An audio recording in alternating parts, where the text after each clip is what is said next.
खाटू श्याम बाबा को आज कौन नहीं जानता, किंतु क्या आप उनके पूर्व जन्म की कथा को जानते हैं? खाटू श्याम बाबा पिछले जन्म में कौन थे? आइए जानते हैं उनके पूर्व जन्म की कथा।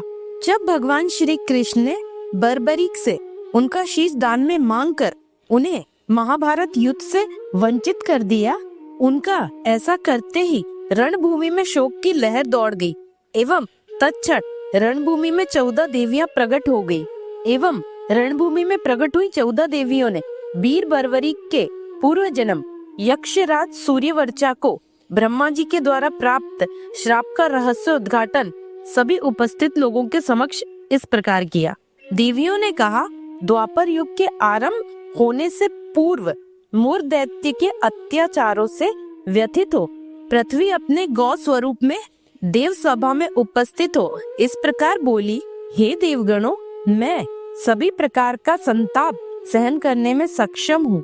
पहाड़, नदी, नाले एवं समस्त मानव जातियों का भार मैं सहर्ष सहन करती हुई अपनी दैनिक क्रियाओं का संचालन भली भांति करती रहती हूँ, पर मूर दैत्य के अत्याचारों एवं उसके द्वारा किए जाने वाले अनाचारों से मैं दुखित हूँ। आप लोग इस दुराचारी से मेरी रक्षा करो, मैं आपकी शरणागत हूँ। गौ स्वरूपा धरा की करुण पुकार सुनकर भरी देव सभा में एकदम सन्नाटा छा गया। थोड़ी देर के मौन के पश्चात ब्रह्मा जी ने कहा, अब तो इससे छुटकारा पाने का एकमात्र उपाय यही है कि हम सभी को भगवान विष्णु की शरण में चलना चाहिए और पृथ्वी के इस संकट निवारण हेतु उनसे प्रार्थना करनी चाहिए। तभी देव सभा में विराजमान यक्षराज सूर्यवर्चा ने अपनी ओजस्वी वाणी में कहा, हे देवगण, मूर दैत्य इतना प्रतापी नहीं जिसका संहार केवल विष्णु जी ही कर सके। हर एक बात के लिए हमें उन्हें कष्ट नहीं देना चाहिए। आप लोग यदि मुझे आज्ञा दे तो मैं स्वयं अकेला ही उसका वध कर सकता हूँ। इतना सुनते ही ब्रह्मा जी बोले, नादान, मैं तेरा पराक्रम जानता हूँ। तुमने मिथ्या गर्व के इस देव सभा को चुनौती दी है, इसका दंड तुम्हें अवश्य मिलेगा। अपने आप को विष्णु जी से श्रेष्ठ समझने वाले अज्ञानी तुम इस देव सभा से अभी पृथ्वी पर जा गिरोगे।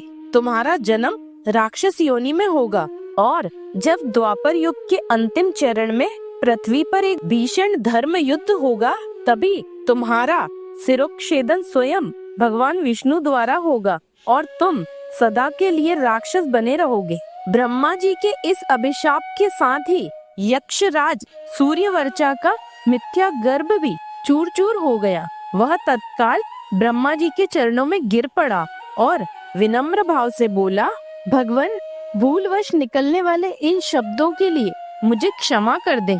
मैं आपकी शरणागत हूँ। त्राहि माम, रक्षा करो प्रभु।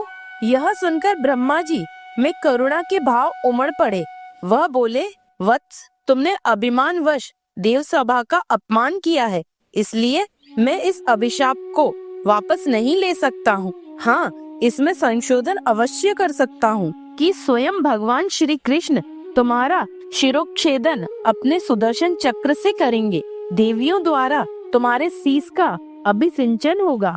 फलतः तुम्हें कलयुग में देवताओं के समान पूज्य बनने का वरदान पाने का सौभाग्य स्वयं भगवान श्री कृष्ण से प्राप्त होगा। तत्पश्चात भगवान श्री हरि ने भी इस प्रकार यक्षराज से कहा, तत्सत्थेति तम प्रहा केशवो देव संसदि शिरस्ते पूजयिष्यन्ति दिव्य पूजयो भविष्यसि। अर्थात उस समय देवताओं की सभा में श्री हरि ने कहा, हे वीर, ठीक है, तुम्हारे शीश की पूजा होगी और तुम देव रूप में पूजित होकर प्रसिद्धि पाओगे। वहाँ उपस्थित सभी लोगों को इतना वृत्तांत सुनाकर देवी चंडिका ने पुनः कहा, अपने अभिशाप को वरदान में परिणित देख यक्षराज उस देव सभा से अदृश्य हो गए और कालांतर में इस पृथ्वी लोक में महाबली भीम के पुत्र घटोत्कच एवं मौरवी के पुत्र बर्बरीक के रूप में जन्म लिया। इसलिए आप सभी को इस बात पर कोई शोक नहीं करना चाहिए और इसमें श्री कृष्ण का कोई दोष नहीं है।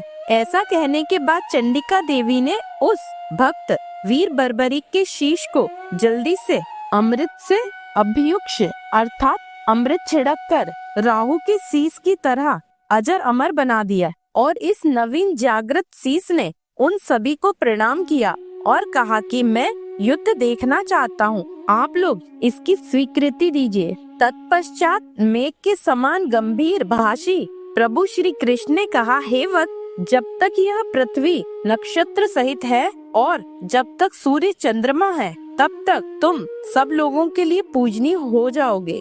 तुम सदैव देवियों के स्थानों में देवियों के समान विचरते रहोगे और अपने भक्तगणों के समुदाय में कुल देवियों की मर्यादा जैसी है वैसी ही बनाए रखोगे। तुम्हारे बाल रूपी भक्तों के जो वात पित्त कफ से पिटक रोग होंगे, उनकी पूजा पाकर उनके रोग बड़ी सरलता से मिटाओगे। और इस पर्वत की चोटी पर चढ़कर जैसे युद्ध होता है उसे देखो। इस भांति वासुदेव श्री कृष्ण के कहने पर सब देवियां आकाश में अंतर्ध्यान कर गईं। बर्बरीक जी का शीश पर्वत की चोटी पर पहुंच गया एवं बर्बरीक जी के धड़ का शास्त्रीय विधि से अंतिम संस्कार कर दिया गया। शीश का नहीं किया गया क्योंकि शीश देव रूप में परिणित हो गया था। उसके बाद कौरव और पांडव सेना में भयंकर युद्ध हुआ। योगेश्वर भगवान श्री कृष्ण ने वीर बर्बरीक के शीश को रणभूमि में प्रकट हुई 14 देवियां सिद्ध, अंबिका, कपाली, तारा, भानेश्वरी, चर्ची, एक बीरा, भूतांबिका, सिद्धि, त्रिपुरा, चंडी, योगेश्वरी, त्रिलोकी, जेत्रा के द्वारा अमृत से सिंचित करवाकर उस शीश को देवत्व प्रदान करके अजर अमर कर दिया। एवं भगवान श्री कृष्ण ने वीर बर्बरीक के शीश को कलयुग में देव रूप में पूजित होकर भक्तों की मनोकामनाओं को पूर्ण करने का वरदान दिया। वीर बर्बरीक ने भगवान श्री कृष्ण के समक्ष महाभारत की युद्ध देखने की अपनी प्रबल इच्छा को बताया, जिसे श्री कृष्ण ने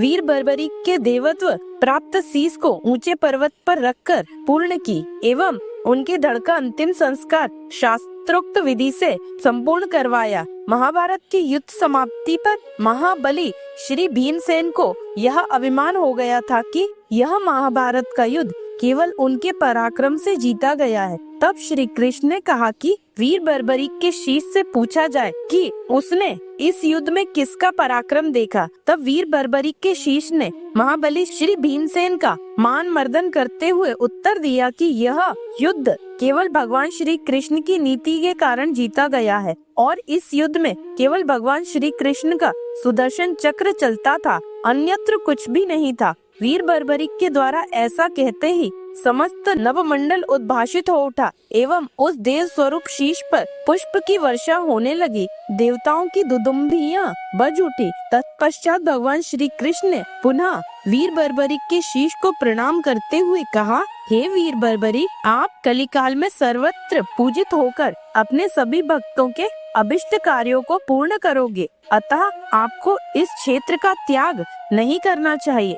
हम लोगों से जो भी अपराध हो गए हों उन्हें कृपया कर क्षमा कीजिए। इतना सुनते ही पांडव सेना में हर्ष की लहर दौड़ गई। सैनिकों ने पवित्र तीर्थ के जल से शीश को पुनः सिंचित किया और अपनी विजय ध्वजाएं शीश के समीप लहराई। उस दिन सभी ने महाभारत का विजय पर्व धूमधाम से मनाया। आज यह सच हम सभी अपनी आंखों से देख रहे हैं कि उस कलयुग के बर्बरीक आज के युग श्री खाटू श्याम जी हैं। आज भी श्री श्याम बाबा के प्रेमी दूर दूर से आकर श्याम ध्वजाएं बाबा श्याम को अर्पण करते हैं। कलयुग के समस्त प्राणी श्री श्याम जी के दर्शन मात्र से सुखी हो जाते हैं। उनके जीवन में खुशियाँ और संपदाओं की बहार आने लगती है और जो खाटू श्याम जी को निरंतर भजते हैं वे प्राणी सब प्रकार के सुख पाते हैं और अंत में मोक्ष को प्राप्त होते हैं। ऐसे पराक्रमी परम दयालु दानवीर हारे के सहारे वीर बर्बरीक श्री मौरवी नंदन श्याम बाबा की कथा पढ़ने और सुनने मात्र से